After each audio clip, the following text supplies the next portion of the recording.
You know that moment when you stop reacting and realize you're not the same anymore? When the thing that used to burn you now barely makes you blink? That's the threshold. That's when you learn to stay cold. Not numb, not empty cold as in composed, precise, awake. Cold as in a heart that still feels, but a mind that decides what gets in. When you learn to stay cold, nothing can shake you. And if you stay with me until the end, you'll walk away with a new protocol for pressure, a new way to hold yourself when life tries to pull you back into the noise. People will tell you that being cold means you don't care. They're wrong. Being cold means you care so much about what matters that you refuse to waste yourself on what doesn't. It's not the absence of emotion, it's the mastery of expression. You still feel, but you don't leak. You still love, but you don't beg. You still want, but you don't grasp. Staying cold is choosing clarity over chaos, choosing timing over impulse, choosing standards over approval. And once you make that choice enough times, the world starts adjusting to you instead of yanking you around. Let's be honest. Life is a relentless examiner.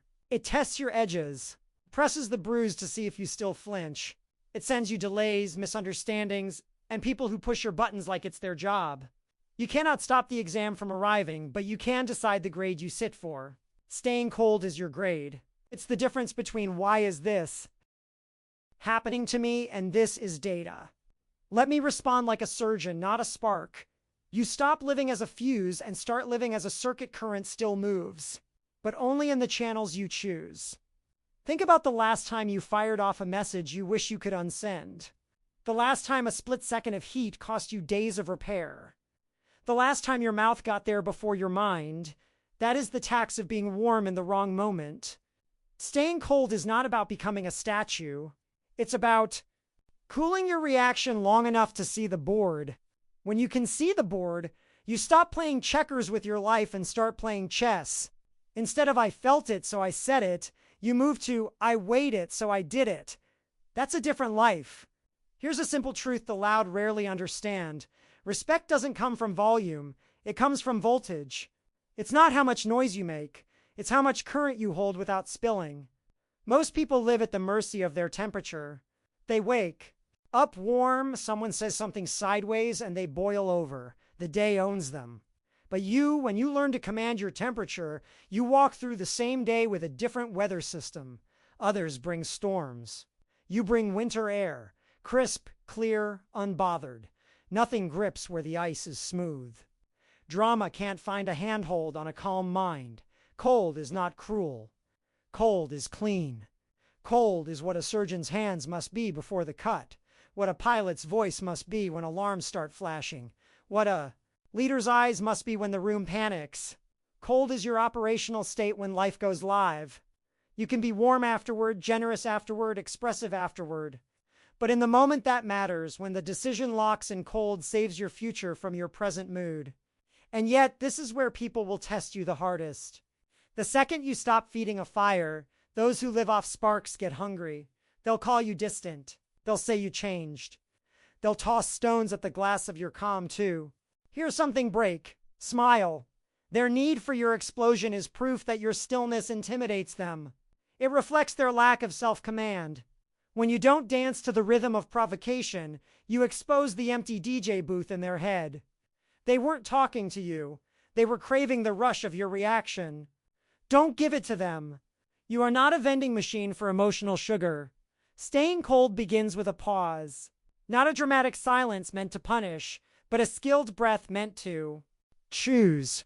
Inhale, hold, observe. What is the real problem? What is the best outcome? What response serves your standards? Not your ego, not your fear, not your loneliness. Then exhale and act. A pause that lasts 2 seconds can save you 2 years.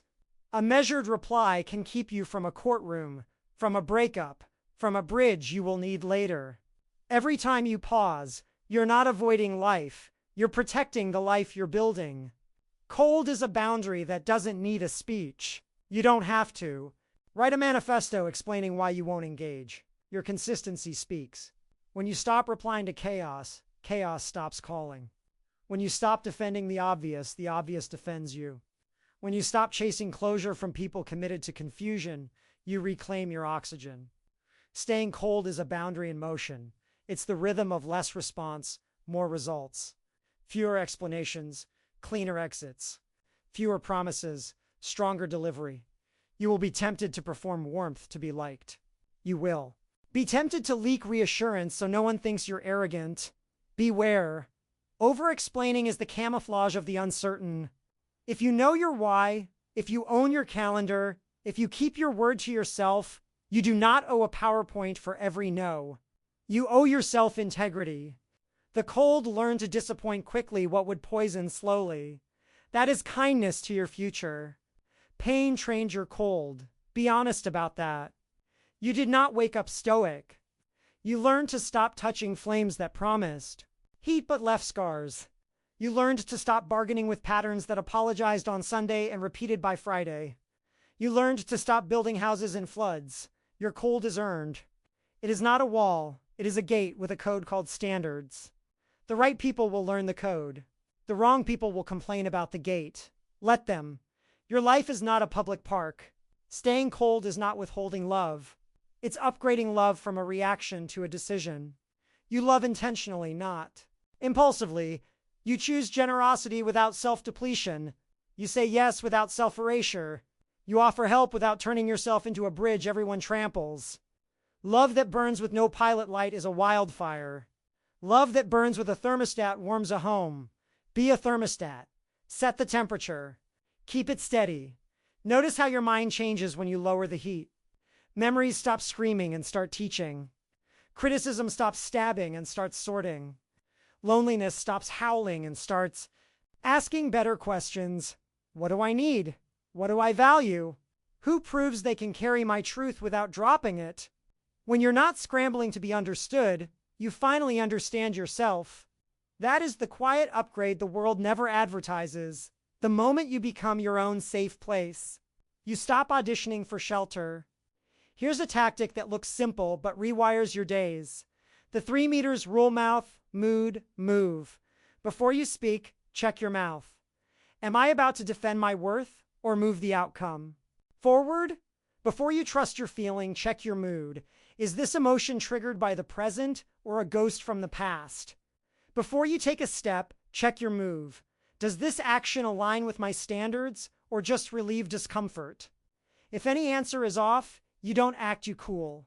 The 3 meters rule will reduce your regrets by half in a month if you honor it. Another tactic: convert triggers into timers. The moment you feel heat, offense, jealousy, urgency, start a 2-minute timer and do nothing. In those 120 seconds, drink water, breathe through the nose, drop your shoulders, unclench your jaw, put your phone face down. Name the feeling like you're labeling a file. Naming organizes the brain. Organized minds don't overflow. When the timer ends, choose one of 3 paths. Respond briefly, defer with clarity, or delete. Respond briefly equals 1 sentence that moves the situation, not your ego. Defer with clarity equals I'll get back to you tomorrow, and then you will.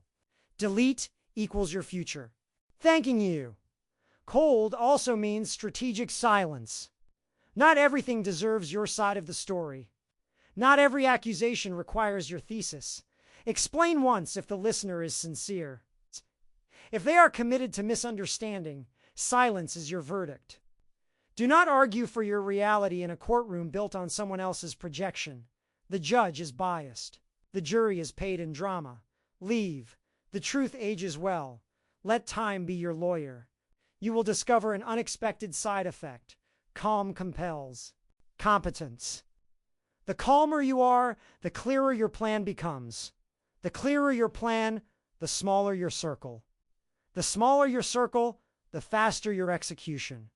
The faster your execution, the louder your results. Results make the introductions you no longer want to make. Results close mouths you no longer have time to answer. Staying cold isn't about being mysterious for aesthetics. It's about channeling energy into the only proof that matters: what gets built, healed, shipped, learned. Some days your past will knock in costume, an old habit dressed as relief, an old person dressed as closure, an old fear dressed as caution. The warm response is to invite them in because they feel familiar. The cold response is to ask for ID. Habits must show outcomes. People must show patterns. Fears must show facts. If they can't, the door stays closed. No debate. You saved yourself a month in a minute. Now let's talk about pressure. Pressure is just proof that something meaningful is happening. The body speeds up. The mind wants to match the speed. Don't. Under pressure, you slow your inner time. You lengthen your breath. You narrow your speech. You reduce your choices to the one next right move. Think like a climber on thin ice. One careful step keeps you alive for the next. A flurry of stomps cracks the whole lake. Staying cold under pressure is not glamorous. It's small decisions made cleanly, repeated until they form a corridor out of chaos. People who cannot control themselves will try to control you. They'll bait you with urgency, guilt, false emergencies, and the weapon of if you cared, you would. Remember this line and keep it.